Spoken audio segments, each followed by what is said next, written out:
nakita ba siya ng court order nung hearing bago isiwalat ang AMLAC na sinasabi ng mga impormasyon? Wala naman, di ba? Hindi naman korte po ang Committee on Justice, di ba? Ang korte na sinasabi ng batas, yung korte natin, RTC, CA, Supreme Court, di ba? Wala naman silang pinakitang court order bago na inilabas yan. At bago pa inilabas yan, nag-warning na kami sa AMLAC noong April 16, 2026. Ay hindi ka pwedeng maglabas ng impormasyon kasi bawal sa batas yan.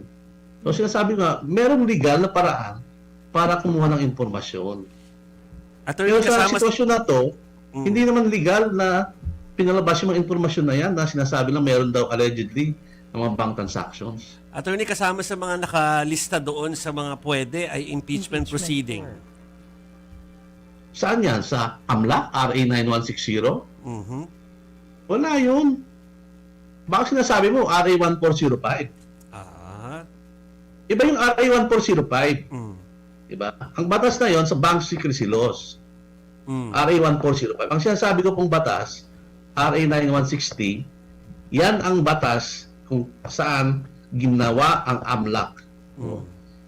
Kung wala yung batas na yan, wala tayong AMLAC. So yung 9160 po, wala pong exception siya, wala diyang impeachment kung babasahin niyo pong buo. Attorney, merong mga nagsasabi, no? Ay, sorry, may follow-up si Jovi? No, I just wanna say na hindi kasi ito yung first time na compel ang